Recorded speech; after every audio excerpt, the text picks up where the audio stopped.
Good evening, guys. We have something.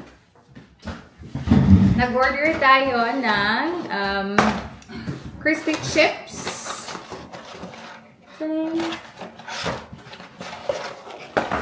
Onion rings.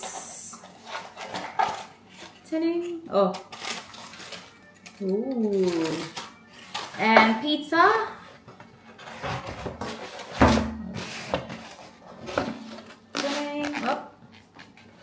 From Domino's, guys. Actually, today is Michelle's only day off. Tapos, alam niyo ba, si Michelle ay iiwan ako for how many weeks? So, this is gonna be our last bonding. Kasi magkasave kami ng day off. Hindi na kami magkikita. Kasi sawang-sawa na kami sa mga mukha namin. We are just having some girl time. Just having some pizza, guys, and we are currently watching Selling Sunset. The drama. Yesterday was actually a farewell party. Yeah. Was it? It's not. Pero parang ganun na din because yung kasama namin kahapon na isa, mag-resign na siya dito. And Michelle is also gonna go home for how many weeks, Dai? Wait. For 3 weeks.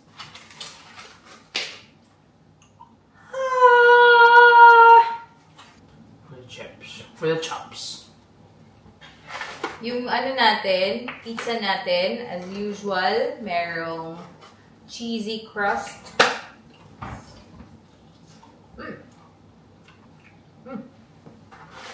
Let's start dinner. This is our lazy day kasi kahapon nga naginuman tayo. Which was so fun.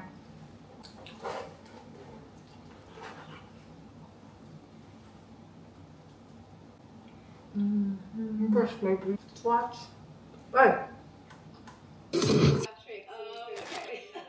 But the architect is Paul McLean, actually. So, yeah, this is who the masterpiece. What's your I think the pool.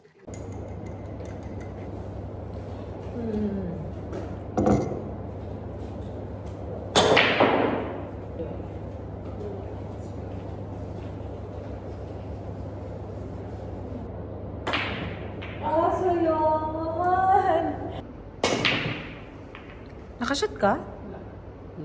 My turn.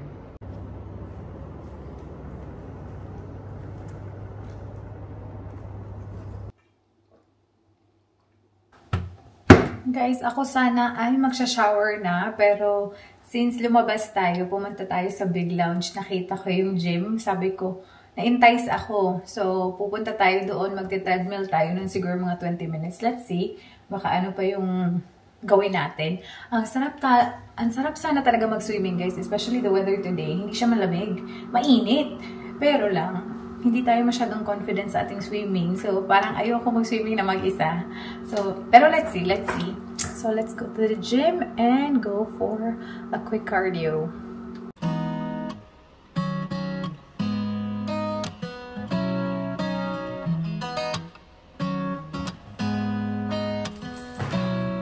난 맘에 조금씩 자리 잡은 널 느낄 때면 괜히 잠을 설치고 괜한 이유로 내게 연락해 매번 같은 실수를 반복해 이런 마음이 익숙지 않아 끝없이 생각에 빠져 허우적거릴 뿐이야. Guys, we are very fresh. As you can see, lumalala yung ating acne, guys. Actually, pa-heal na to siya kasi lumalabas na yung mga laman. Anyway, because of that, I am gonna use this acne clay stick, Mugwort from Skintific. Gagamitin ko siya, guys. Hopefully, ma-suck out niya at maging dry na yung ating acne. Today is my last day off. Yung gamit pala natin is an eye mask. Hindi ko na makita yung aking hairband ko na parang hindi masyadong magulo yung ating buhok when we apply mask. But anyway,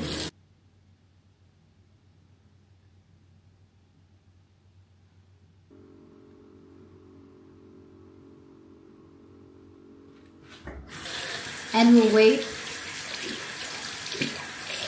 We are gonna wait for 20 minutes para mag-dry to and then wash na. And let's see kung ano mangyayari sa ating akam.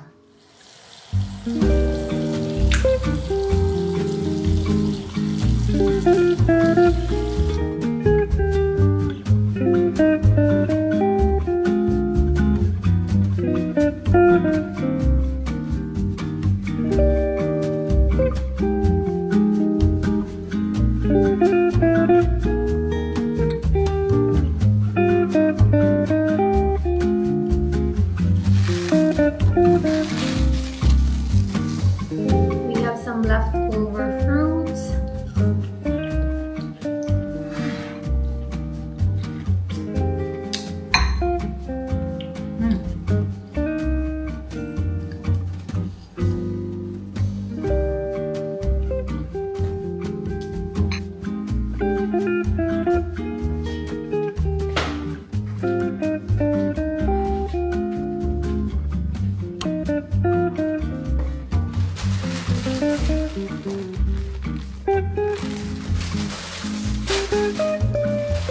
So, nag-request si Michelle ng pancit canton.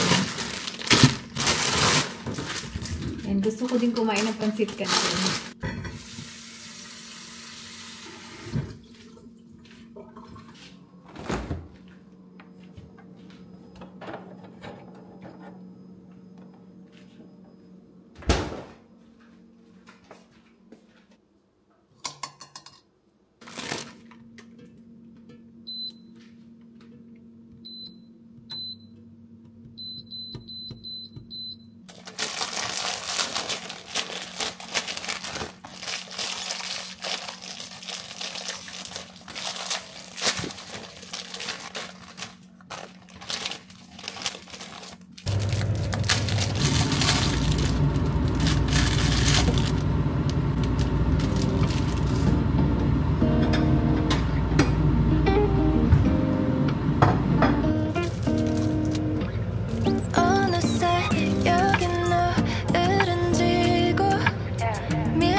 Guys, this is our pancit canton.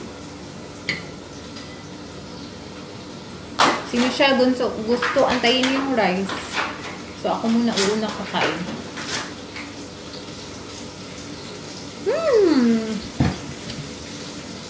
This is the hot and spicy one. Hindi yung chili mansi. And we have kimchi. The Kimchi Company and the Wicked Pickles. Busin na natin ito.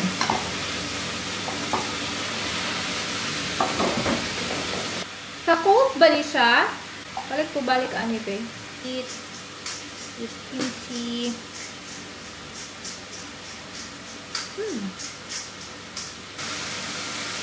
Ay! Look at our eggs.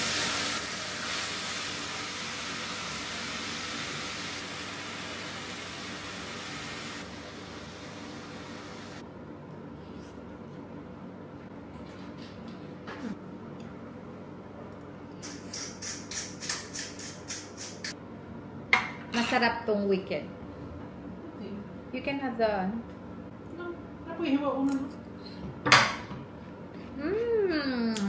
Sarap talaga to. A little bit of everything, babe. Egg. Cucumber after.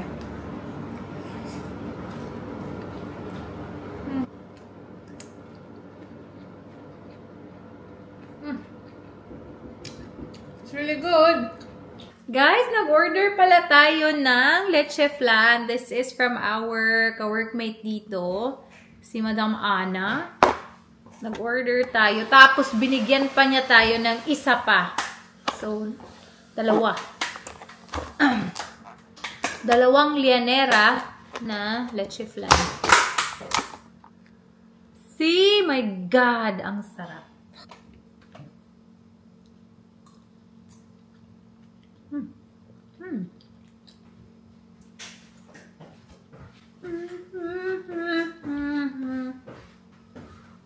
Kain. Michelle! Turn it off. It's okay. Sarap. Good morning, guys. Today is the last day ni Michelle ngayon. Time check, it's already 4:22. We have to go to the airport. Let's go.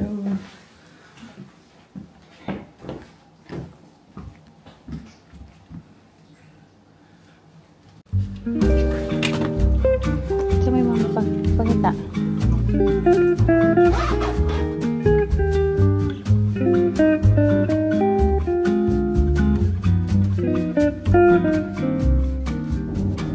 That's Michelle. Alam niyo ba guys, parang kami lang tao dito.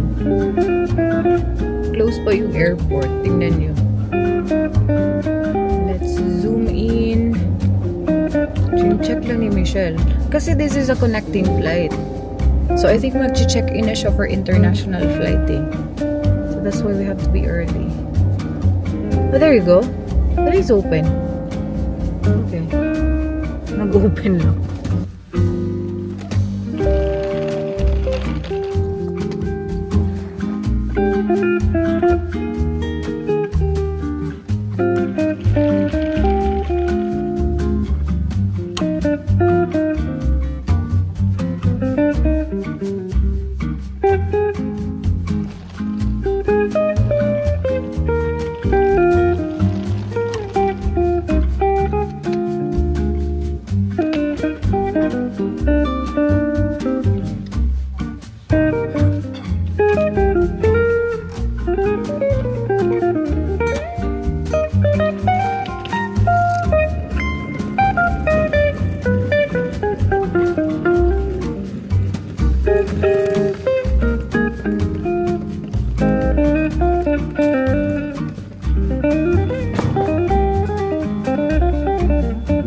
Departure here.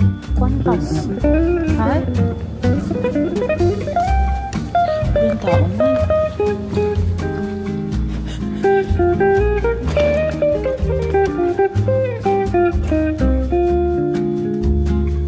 Hello?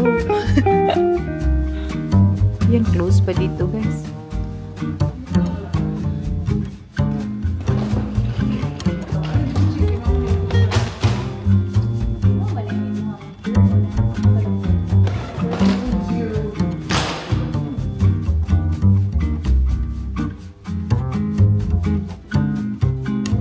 Guys, this is what we learned today. Pag mga smaller na airports, huwag i-follow yung 3 hours tsaka 2 hours. I think 1 hour lang dito.